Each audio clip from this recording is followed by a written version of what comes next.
19 years. That's exactly how long I had been married to Oliver Sinclair. We were not the kind of couple who posted overly affectionate, highly curated photos on social media or went on extravagant, surprise vacations to the Maldives to prove our love to the world. We didn't need grand, sweeping romantic gestures. We didn't need constant external validation. We were steady. We were reliable. We were a quiet, well-oiled machine navigating the complex, often chaotic waters of middle age with absolute precision. I was 43, running a moderately successful interior design studio in the affluent suburbs of Boston. I specialized in minimalist, highly functional residential spaces. My entire professional life was dedicated to order, balance, and ensuring that every single element in a room had a specific, undeniable purpose. I hated clutter. I hated mess. Oliver was 45. He was a senior financial consultant who managed highly complex, heavily diversified investment portfolios for high net worth clients at a massive downtown wealth management firm. He was handsome, charming, and possessed an incredible, almost magnetic ability to make people feel completely financially secure. He was the kind of man who could look at a terrifying global stock market crash, smile confidently, and calmly explain to a panicked client why it was actually a brilliant, once-in-a-lifetime buying opportunity. People trusted him implicitly. I trusted him implicitly. He was the rock of our family. Every Saturday morning, without fail, we followed the exact same, deeply predictable routine. We would wake up at 7, grab oat milk lattes at a local artisanal cafe, walk through the neighborhood farmers market to buy fresh flowers for the dining room table, and finish our morning by doing the weekly grocery shopping at Elmwood Market. It was boring, it was routine, and I genuinely, deeply loved it. It was our anchor in a busy world, until a rainy Saturday in late October when a seemingly innocent 10-minute wait at a grocery store checkout line completely and utterly destroyed the foundation of my reality. We had just finished filling the cart. I was standing near Register 4, placing organic apples, artisanal cheese, and a highly expensive bottle of Cabernet onto the black rubber conveyor belt. The store was busy, filled with the usual weekend hum of families, crying, toddlers, and clink-clank shopping carts. Oliver checked his phone. A slight, deeply annoyed frown creased his handsome face. He sighed, the kind of heavy, exhausted sigh he reserved exclusively for difficult clients. "Hey, Nad," Oliver said, rubbing the back of his neck in a gesture of pure, practiced frustration. "It's the Bramwell account. They're having a minor meltdown about the third quarter projections. The lead partner is threatening to pull their equity. I really need to take this call and walk him off the ledge, but it's way too loud in here. Give me 10 minutes? "Of course," I said, barely looking up from the credit card terminal as the teenage cashier scanned the items. "I'll pay, bag everything up, and meet you at the car. Take your time. Save the account." "You're the absolute best," he said, leaning over and kissing my cheek. His cologne smelled expensive and familiar.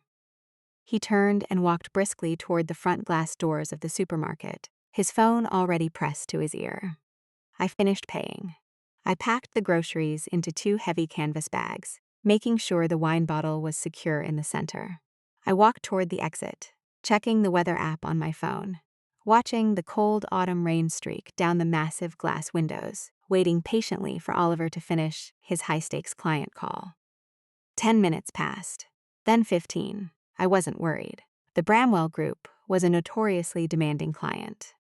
Oliver had complained about their micromanagement and frantic weekend emails for months.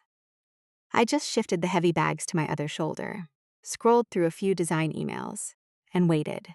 "Excuse me, ma'am?" I turned around.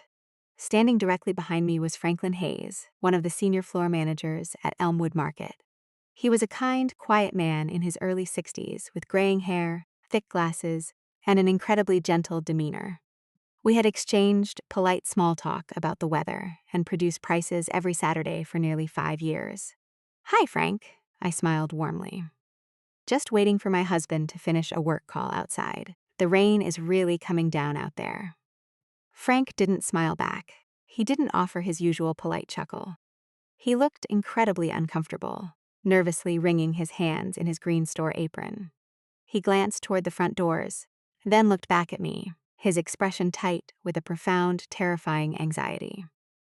"Mrs. Sinclair," Frank said, his voice dropping to a low, incredibly serious whisper that barely carried over the ambient noise of the supermarket. "I think you should come with me to the security office."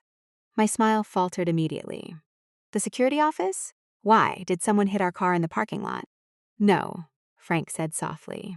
His eyes were filled with a deep, heavy sympathy that instantly made my stomach clench with absolute dread. It was the kind of look a doctor gives you right before delivering a terminal diagnosis. "Please, just leave the bags here by the customer service desk. Follow me." I didn't argue. I set the heavy canvas bags on the floor and followed Frank away from the bright, bustling checkout lanes. We walked down a narrow, dimly lit concrete hallway, marked employees only. He swiped a white plastic keycard and opened a heavy metal door, leading me into a small, claustrophobic, windowless room filled with dozens of glowing CCTV monitors. The security guard on duty was absent. It was just Frank and me in the humming, highly air-conditioned room. The only light came from the blue glow of the screens. "Frank, what is going on?" I asked, my heart suddenly beating a frantic, terrified rhythm against my ribs. "Is Oliver hurt?" Frank walked over to the main console. He moved a mouse, pulled up a specific camera feed from the grid, and enlarged it on the massive center screen. "I lost my wife to cancer 5 years ago, Mrs. Sinclair," Frank said quietly, not looking at me, staring blankly at the screen. "When she got sick, she hid the diagnosis from me for months because she didn't want to ruin our anniversary trip to Europe. When I finally found out, the cancer had spread too far to operate. The secret she kept to protect me actually stole the critical time we had left to fight it. I made a promise to myself back then. I will never, ever help someone keep a secret from their spouse." Frank clicked the play button on the video feed. The camera was positioned high up in the store's rear loading dock, a quiet, industrial concrete corridor, entirely hidden from the public shopping floor. It was where the delivery trucks dropped off pallets of food in the early hours of the morning. The timestamp on the video was exactly 7 minutes ago. I stared at the glowing screen. Oliver wasn't outside in the parking lot talking to the Bramwell group. He was standing in the shadows of the loading dock, and he wasn't alone. Standing intimately close to him was a woman. She was in her mid-40s, deeply polished, wearing a sharp, incredibly expensive-looking navy blazer and a silk blouse. Her hair was perfectly styled. She didn't look like a cheap mistress you meet at a bar. She looked like a high-powered corporate executive. But it wasn't the presence of the woman that made the blood completely freeze in my veins. It was the body language. Oliver wasn't flirting with her. They weren't holding hands. They weren't leaning against the concrete wall kissing. They were standing incredibly close, speaking in urgent, hushed, highly intense tones, completely shielded from the main store. They looked like two spies exchanging intelligence in a war zone. On the silent, grainy video, Oliver reached into the inner breast pocket of his jacket and pulled out a thick, white, heavily sealed envelope. He handed it to the woman. She took it, quickly slipped it into her designer handbag, and handed Oliver a thick manila folder in return. Oliver nodded sharply, tapped the folder against his leg, and turned to walk back toward the main store. The woman walked out through the heavy metal rear exit door, disappearing into the rainy alleyway behind the supermarket. Frank paused the video, the image of my husband freezing on the screen. The manila folder was clearly visible in his hand. I stood in the dim security office, staring at the frozen image of my husband holding a secret folder in a loading dock. 19 years of marriage, 19 years of absolute, unwavering trust, evaporated in exactly 10 minutes. "This isn't the first time, Mrs. Sinclair," Frank said softly, confirming my absolute worst, most terrifying nightmare. "I've seen him meet her back there on the cameras at least 4 times in the last 3 months, always on Saturday mornings. Always around the exact same time. It's a routine." I didn't want to say anything, but I couldn't watch you wait for him by the door anymore. My entire reality, 19 years of built trust, violently tilted on its axis. If this had been a movie, I would have burst into hysterical tears. I would have dropped to my knees. I would have stormed out of the security office, marched into the rainy parking lot, and screamed at Oliver until my lungs burned. I would have demanded to know who the woman in the blazer was, what was in the envelope, and why he was lying to me. I would have caused a massive, highly emotional public scene. But I am not a movie character. I am Nadia Sinclair. I run a design studio. I meticulously plan architectural layouts, balancing load-bearing walls with aesthetic flow. I am logical to a fault. And in that tiny, claustrophobic security room, a terrifyingly cold, absolute clarity washed over me. If I confronted him now, he would lie. He would say she was a client. He would say the envelope was a highly sensitive contract he couldn't discuss. He would say he was just doing a favor for a colleague. He would spin a flawless, financially complex web of absolute bullshit, and he would immediately realize that his secret operation was compromised. He would cover his tracks. He would burn the evidence. I needed to know exactly what the operation was before I blew it up. I turned to Frank. "Thank you, Frank," I said. My voice was eerily calm, completely steady. I didn't shed a single tear. My hands weren't even shaking. Thank you for not keeping the secret. I walked out of the security office, walked back to the customer service desk, retrieved my heavy grocery bags, and walked out into the cold, rainy parking lot. Oliver was leaning against his car, scrolling casually through his phone. He had placed the manila folder inside his briefcase.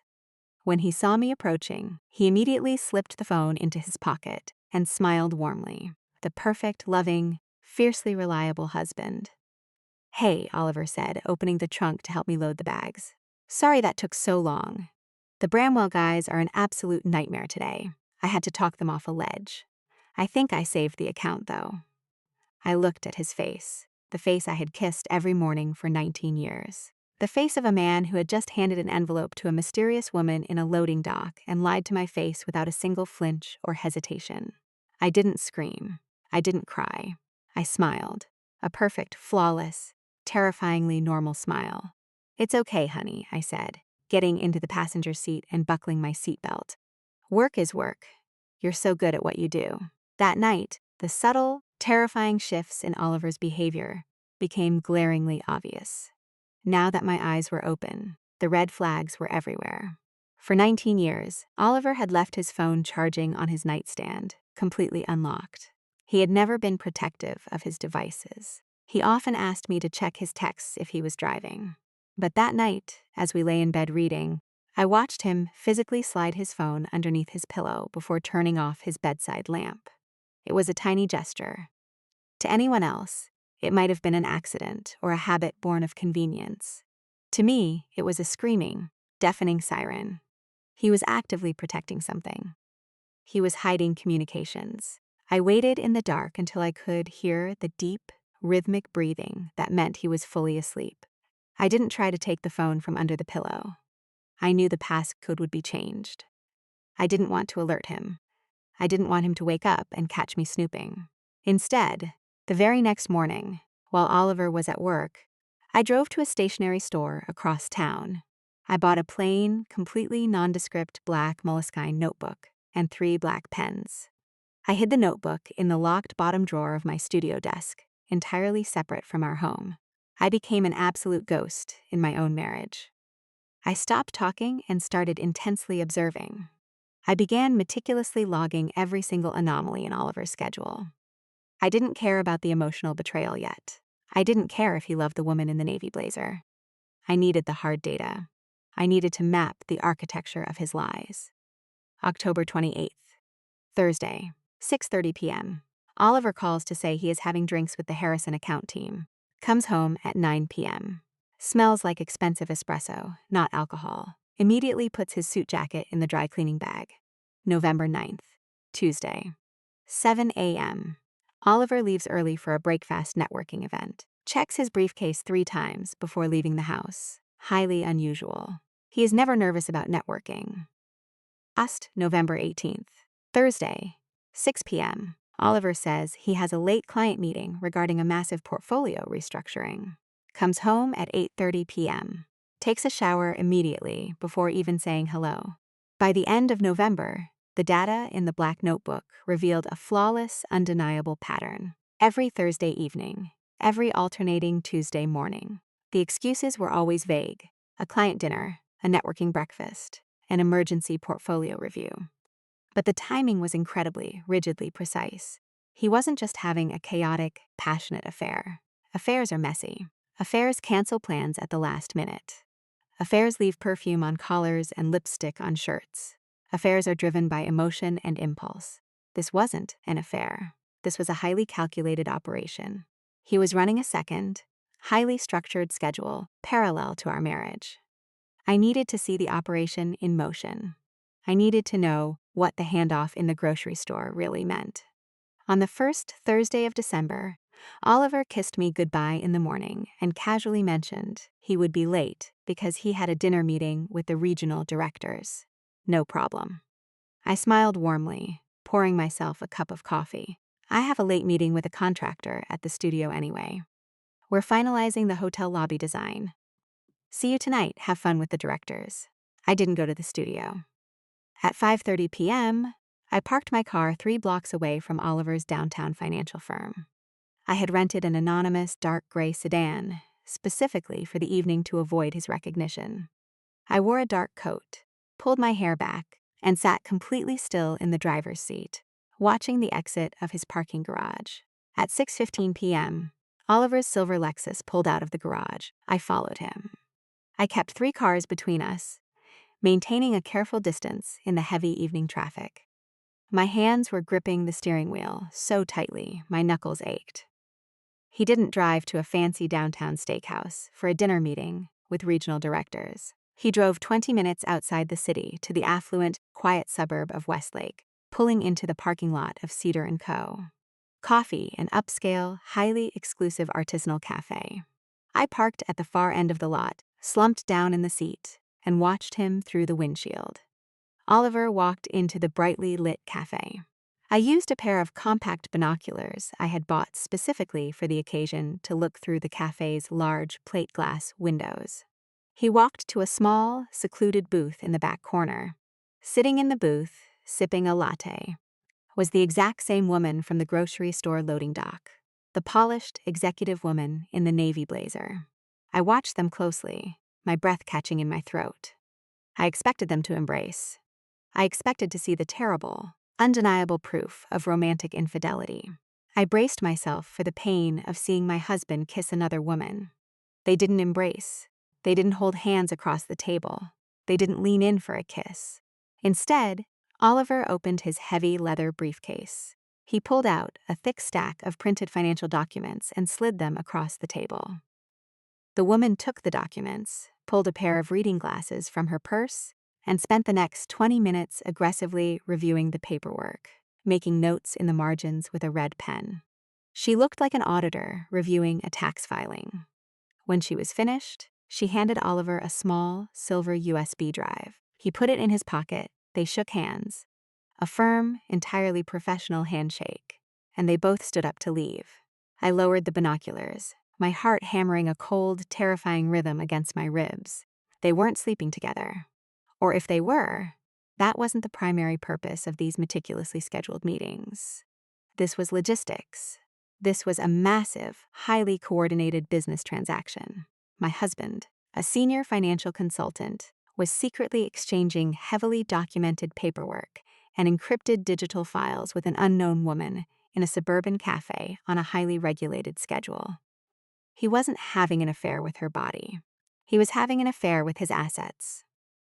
I drove home in the dark, my mind racing through 1,000 terrifying possibilities. He was building a second life, a secondary financial structure completely hidden from our marriage, and I needed to find out exactly how much it was going to cost me before he finished the construction.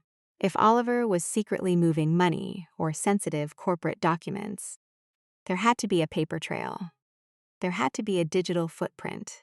You cannot move significant amounts of wealth in the modern banking system without leaving a wake. Oliver was incredibly smart, but he was also profoundly arrogant.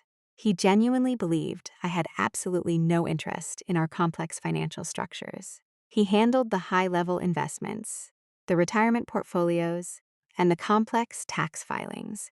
I handled the daily checking accounts and the household bills. That was our established dynamic for 19 years. He thought I was blind because I had never needed to look. The very next morning, after Oliver kissed me goodbye, promised to pick up dry cleaning, and left for work in his silver Lexus, I went straight into his home office. He kept the heavy oak door locked, but 19 years of marriage teaches you where the spare keys are hidden. I found the small brass key taped under the bottom shelf of a bookcase in the hallway. I unlocked the door and stepped into the meticulously organized room. It smelled of expensive cologne, old paper, and polished leather. It was his sanctuary. I didn't try to log into his computer.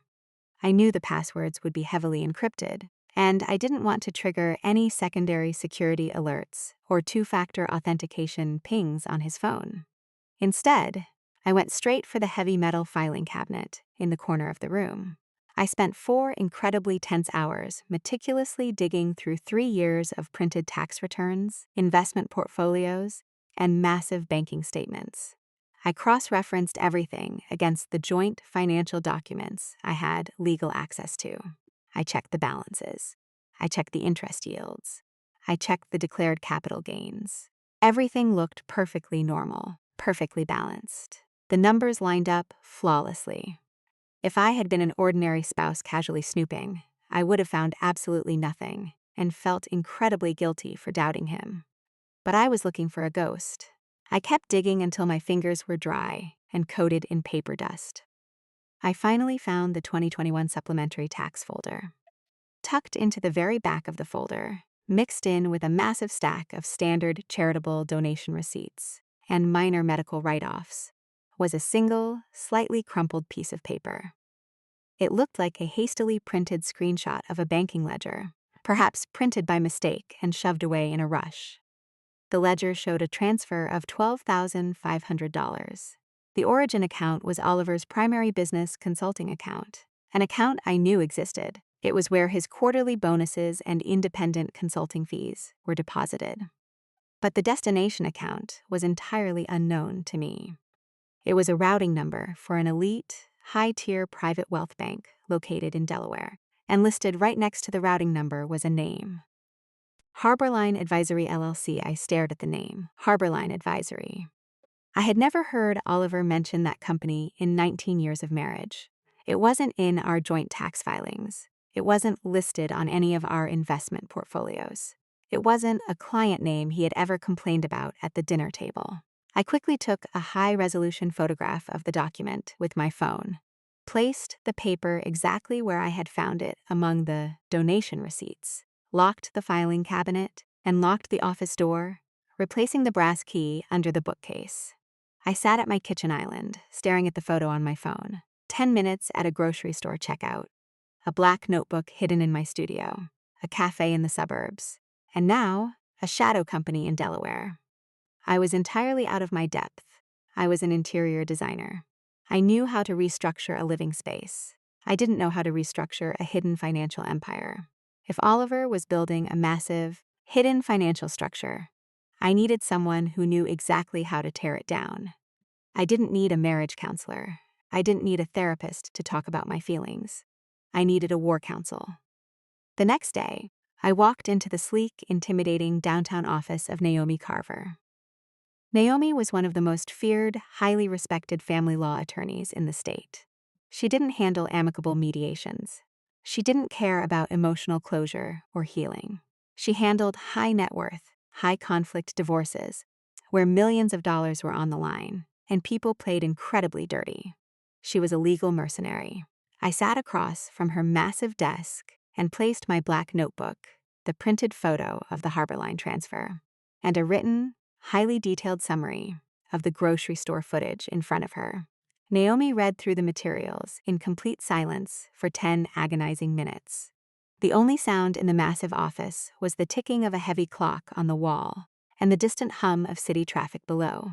Finally, she looked up, her sharp, calculating eyes meeting mine. "You didn't confront him when you saw the video at the grocery store?" Naomi asked, raising an impressed eyebrow. "You didn't say a single word?" "No," I replied calmly. "I smiled and asked him about work." "Good," Naomi said. leaning back in her heavy leather chair, steepling her fingers. Most people scream. They throw plates. They demand immediate answers.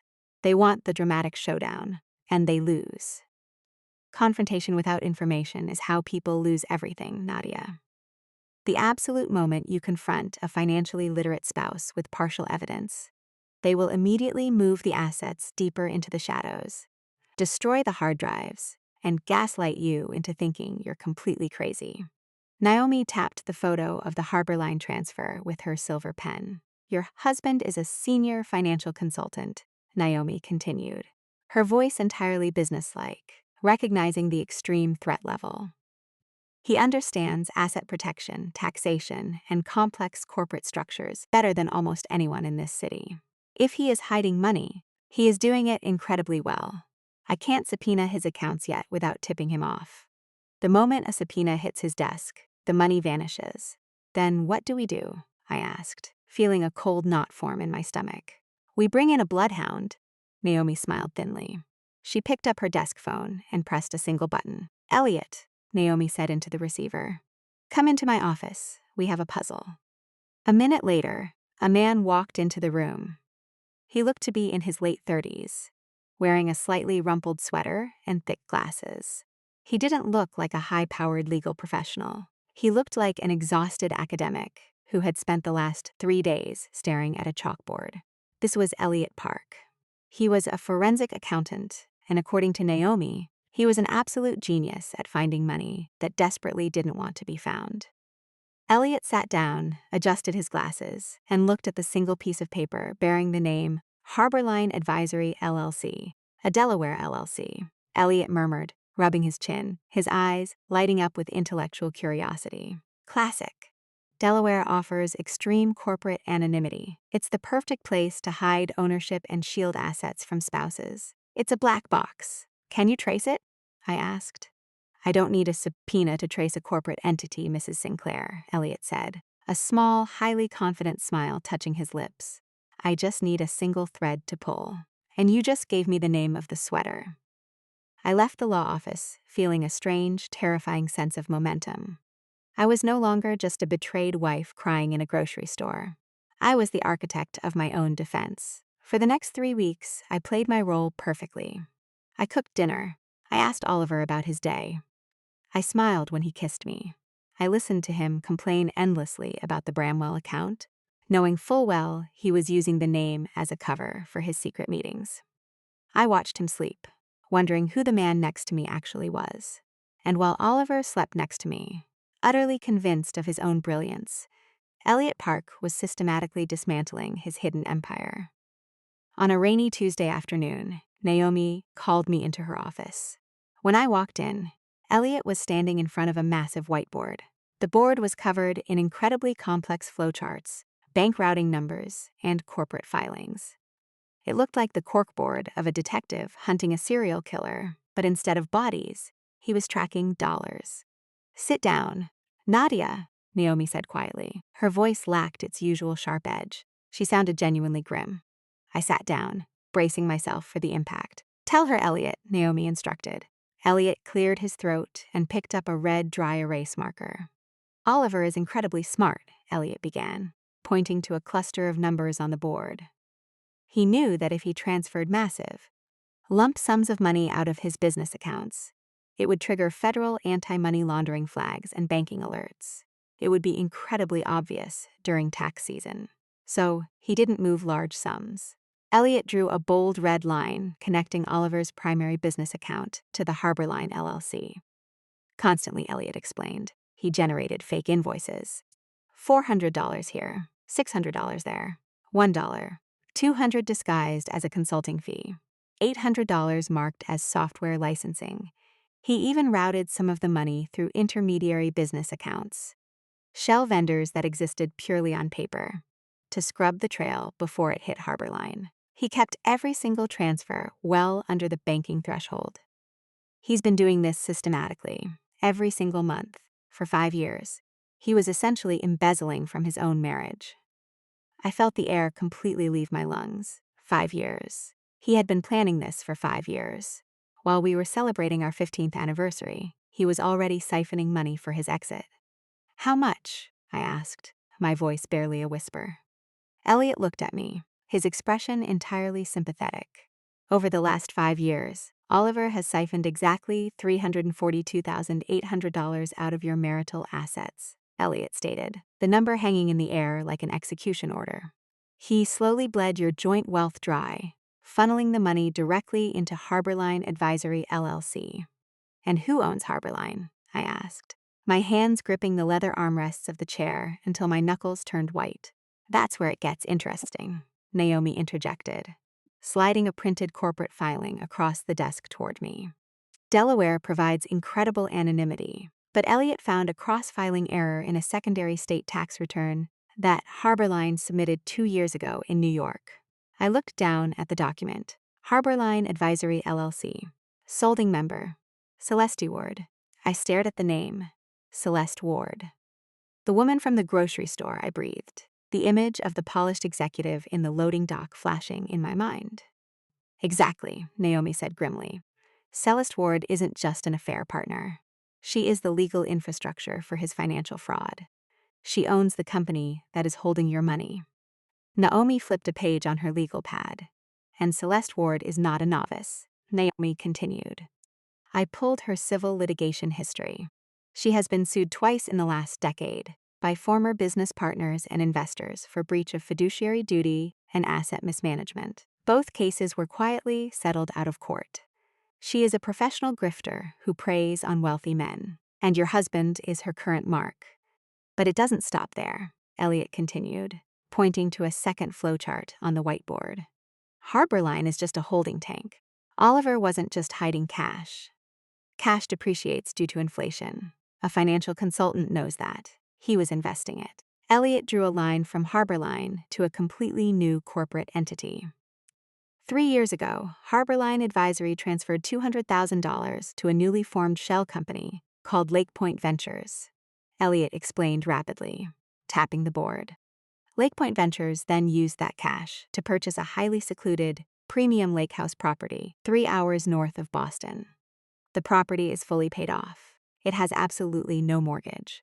And technically, legally, it belongs to Lake Point Ventures. I sat in absolute silence, the full, horrifying scope of the betrayal washing over me in cold, terrifying waves.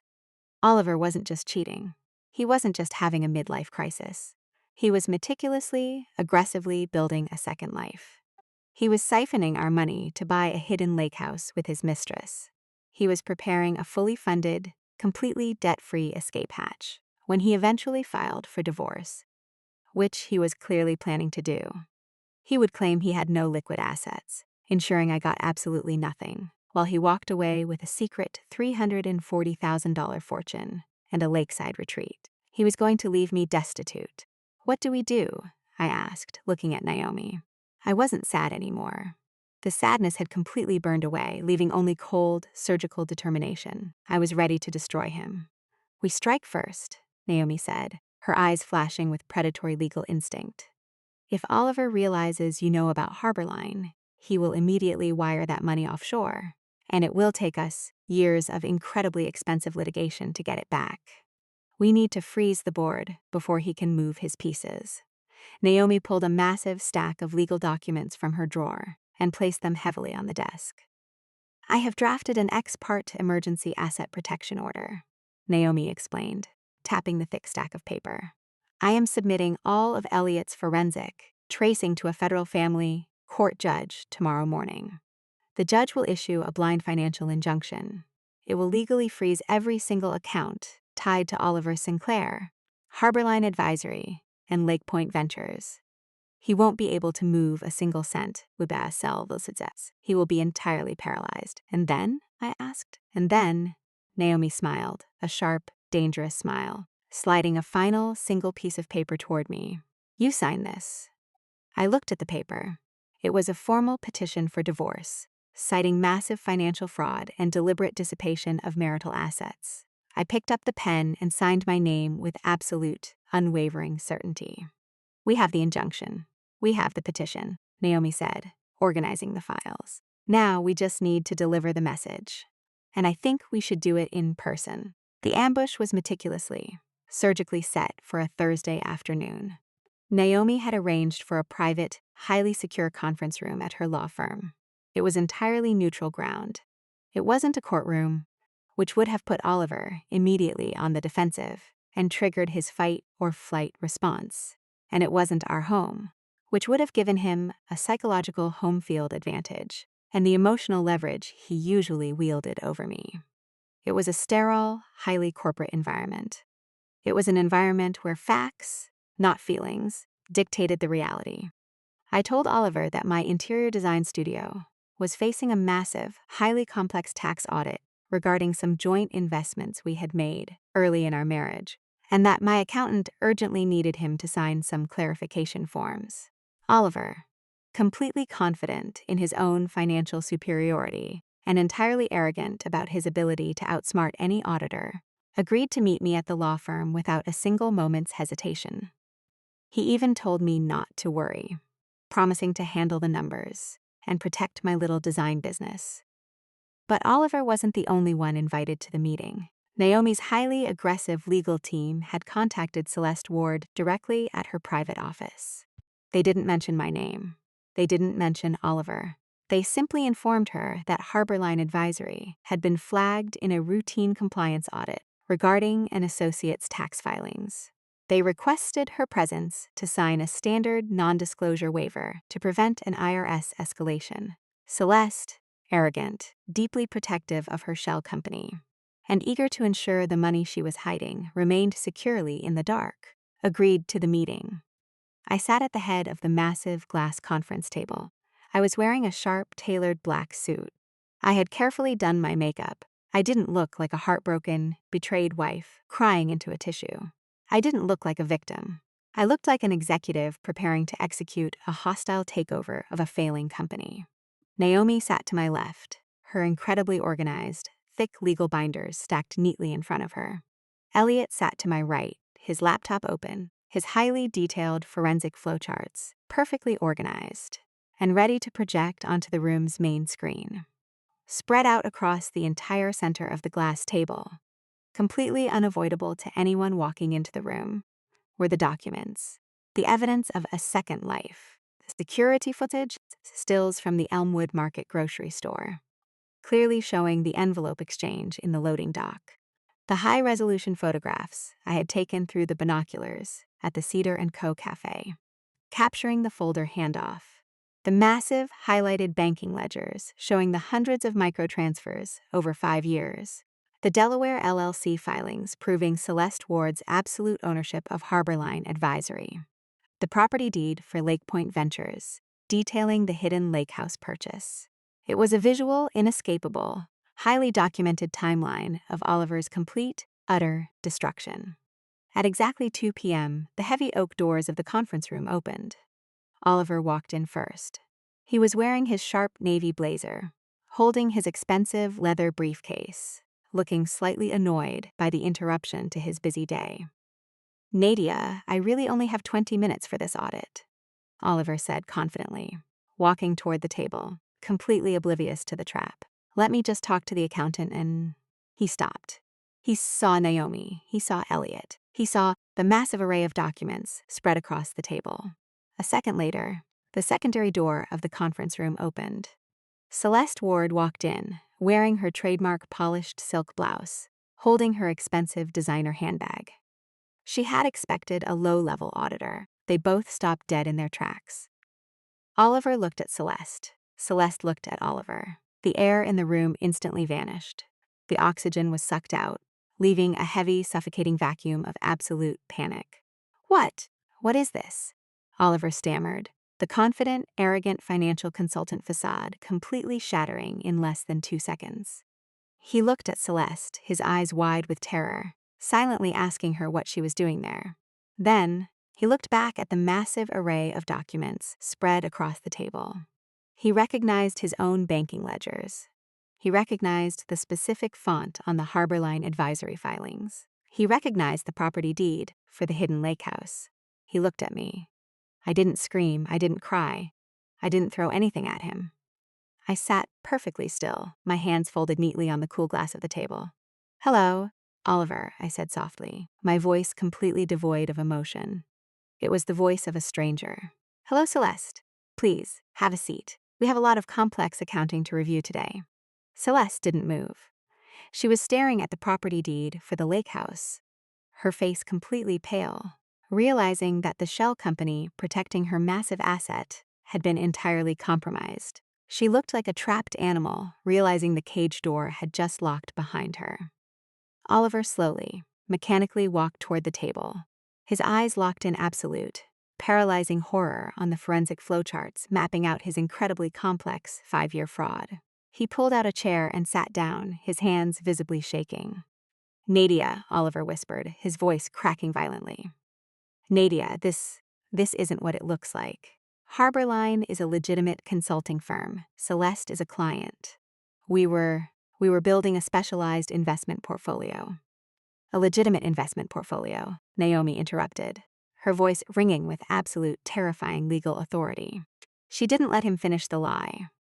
Mr. Sinclair, legitimate investment portfolios are not funded by secretly siphoning $342.800 out of marital assets in precise increments of $400 over 5 years, specifically to avoid federal banking alerts. Legitimate portfolios do not purchase hidden lake houses under Delaware shell companies to explicitly avoid divorce asset disclosures. They do not operate through clandestine meetings at grocery store loading docks. Oliver looked at Naomi, entirely outmatched. He recognized her name. He knew she was a killer in the courtroom. He looked at Elliot, who simply adjusted his glasses and projected the exact financial flowcharts onto the screen behind me, visually linking Oliver's business account to Celeste's shell company. You're a financial consultant, Oliver, I said quietly, leaning forward, ensuring he heard every single word. You spent 19 years making me believe I didn't need to worry about the money. You thought you were so much smarter than me. You thought you could just quietly steal our future, buy a house with your mistress, and leave me with nothing when you were finally ready to walk away. You thought you were untouchable. I pushed a single, thick white envelope across the glass table toward him. But you made a mistake, Oliver, I continued softly. You thought I was just waiting at the checkout line. You thought I was just buying groceries. Oliver stared at the envelope. He didn't want to touch it. He knew exactly what it was. It was the end. Open it, Mr. Sinclair, Naomi ordered. Oliver slowly reached out with a trembling hand and opened the envelope. He pulled out the emergency asset protection order. It was signed by a federal family court judge, officially and immediately freezing every single bank account he had access to, including the massive, hidden Harborline accounts and the Lake Point Ventures real estate holdings. Behind the injunction was the formal petition for divorce. It cited massive financial fraud, deliberate dissipation of marital assets, and demanded full restitution of the $342,800, plus the primary Boston residence and aggressive legal fees.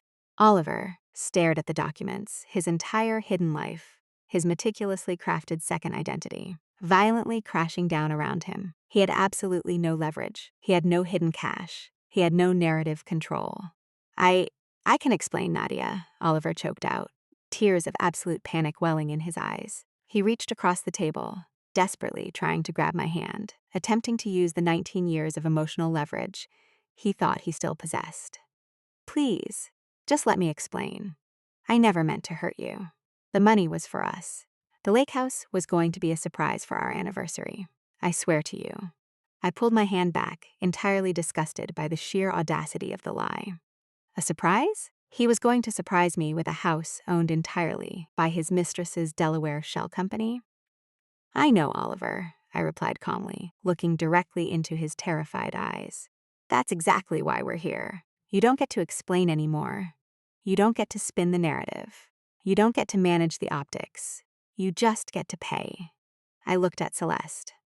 The polished, arrogant businesswoman was currently shaking. She realized she was deeply implicated in a massive financial fraud scheme. If she fought the injunction, she would be dragged into federal court.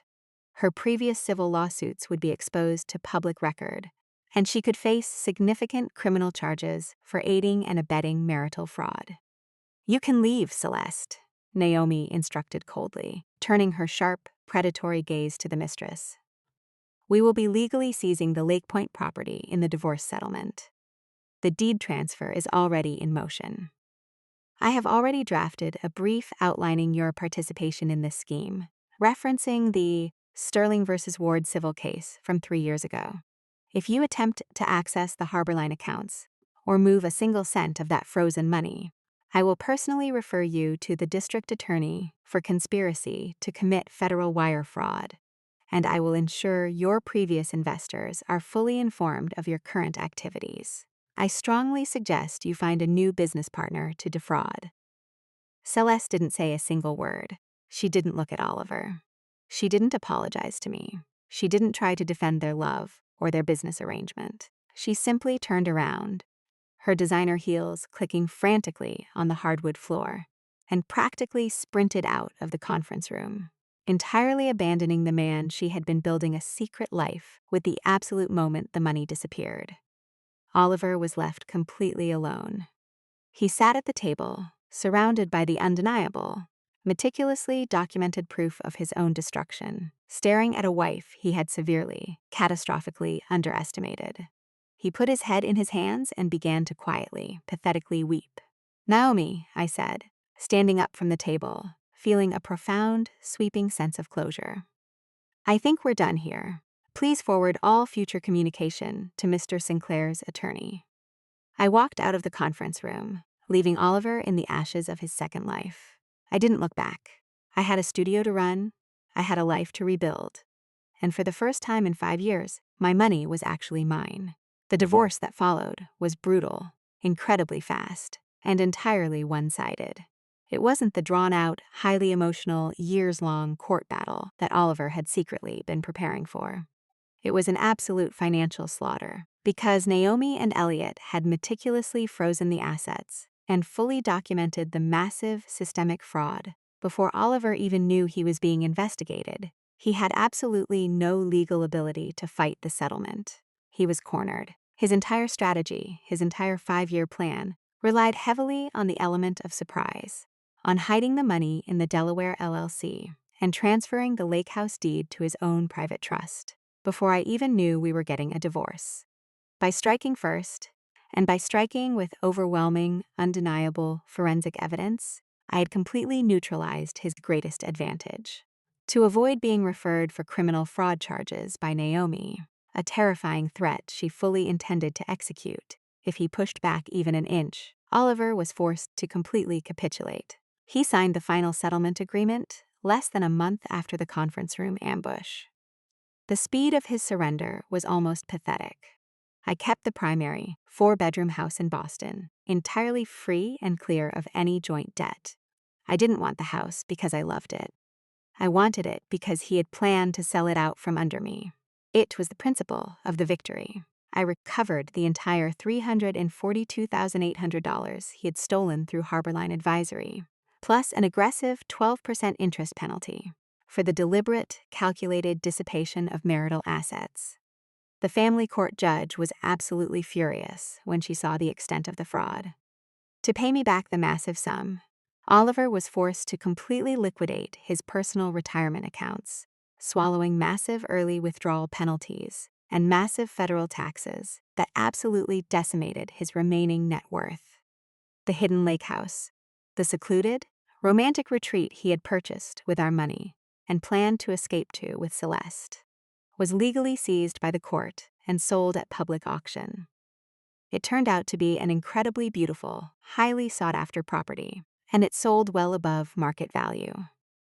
The massive profits from the sale returned entirely to my newly established, fiercely protected accounts. But Oliver's punishment didn't stop at the family court level. The senior partners at his highly prestigious downtown financial firm eventually discovered the scandal. The high-end financial world is incredibly small, and rumors of his catastrophic asset freeze spread quickly. The firm launched a massive internal compliance investigation. They learned that Oliver had been using company time, firm resources, and highly sensitive client data structures to run a shadow LLC with a mistress. They fired him immediately, escorting him out of the building with security. citing a massive breach of fiduciary duty and professional ethics. They also reported the incident to the state licensing board. Professionally disgraced, entirely broke, and completely blacklisted from major financial institutions in the city, Oliver was forced to take a low-level, deeply humiliating bookkeeping job at a suburban auto dealership just to pay his basic living expenses. He moved out of our beautiful home and into a cheap, deeply depressing rental apartment in a highly undesirable neighborhood near the highway. He had traded a stable, supportive 19-year marriage, a beautiful home, and a highly lucrative career for a mistress who abandoned him the absolute second the money was frozen. He had tried to be a brilliant, untouchable criminal mastermind, and he ended up a complete, utter failure, crunching numbers for used car salesmen. The following spring, 6 months after the divorce was finalized, the brutal Boston winter finally broke. I stood in the bright, sunlit lobby of my newly expanded interior design studio. I had officially rebranded the company under my own name, Sinclair Design Group. I used the recovered funds from Harborline Advisory to lease a much larger commercial space downtown, complete with massive floor-to-ceiling windows and a beautiful open-concept floor plan. I hired 2 incredibly talented junior designers, expanded our material library, and launched a massive, highly successful marketing campaign. The studio was thriving. We had just secured a highly lucrative, multi-million-dollar contract to redesign the massive lobby and penthouse suites of a major boutique hotel downtown. I was completely financially secure. I was independent. I was free. For 19 years, I had allowed Oliver to control the financial narrative of my life. I had trusted him implicitly, believing that his expertise protected us. I had confused stability with safety. I had learned, in the most painful, humiliating way possible, that the person managing the money is the person holding all the power in the relationship. I would never, ever make that mistake again. I now personally reviewed every single ledger, every single tax filing, and every single bank statement for my business and my personal accounts. I met with my accountants weekly. I understood the flow of every single dollar that entered and exited my life. I was my own financial consultant, and my portfolio was perfectly balanced. On a quiet Friday evening, after a long, highly productive week at the studio finalizing the hotel design plans, I decided to make a detour on my way home. I drove out of the city, toward the affluent suburb, parked my car in the massive lot, and walked into Elmwood Market. It had been months since I had set foot in the grocery store. It looked exactly the same. The bright fluorescent lights, the smell of fresh organic produce, the clanking of shopping carts, the ambient noise of families arguing over cereal brands. It was the exact spot where my entire life had violently shattered, and the exact spot where it had been saved. I walked past the artisanal cheese counter and the bakery, breathing in the familiar scents. I walked toward the produce section in the back of the store, near the heavy swinging doors that led to the loading dock corridor. I found Franklin Hayes restocking a massive display of Honeycrisp apples. He looked exactly the same, wearing his green store apron, his gray hair neatly combed, his kind eyes focused intently on his work. I walked up behind him, carrying my purse. "Excuse me," I said softly. Frank turned around, a polite, practiced customer service smile already forming on his face. When he recognized me, the professional smile faded, replaced by something incredibly genuine, warm, and deeply relieved. "Mrs. Sinclair," Frank said gently, wiping his hands on a small towel. "It's so good to see you. How have you been? I was wondering if you had moved away." "I've been wonderful, Frank," I replied honestly, feeling a deep, profound sense of peace settle over me. I wanted to come back and thank you. Properly. I reached into my bag and pulled out a small, highly decorated envelope. Inside was a handwritten thank you note and a gift card for a premium steakhouse downtown. Enough for a massive, highly expensive dinner for him and a guest. I handed the envelope to him. "You don't have to do this, Mrs. Sinclair," Frank said, shaking his head, trying to refuse the gift, his cheeks flushing slightly. "I just did what I thought was right. I just didn't want you to be in the dark. I didn't want you to be blindsided." "Take it, Frank," I insisted, pressing the envelope firmly into his hands. You didn't just show me a video.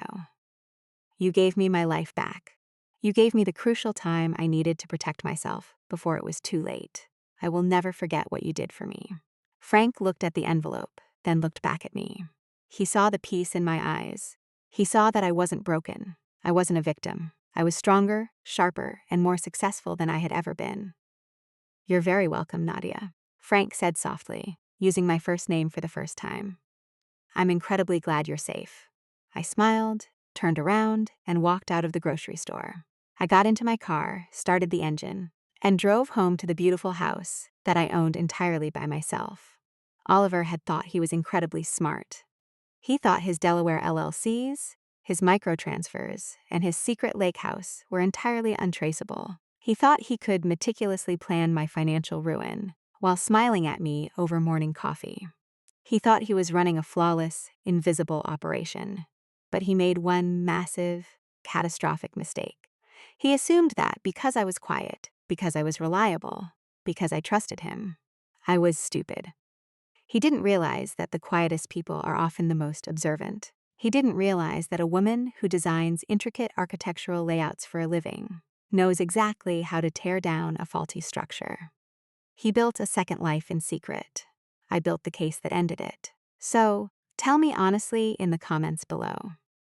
If your husband left you at a grocery store checkout line for 10 minutes and a stranger showed you camera footage of him secretly exchanging documents with a mistress in a loading dock, would you confront him immediately in the parking lot, screaming, crying, demanding the truth, and giving him the exact warning he needed to hide his assets and gaslight you? Or would you smile, act perfectly normal, hire a forensic accountant, and spend months quietly tracing the $340,000 he was stealing to buy a hidden lake house before dropping a federal asset freeze on his lap in a corporate conference room? Let me know. I read every single one,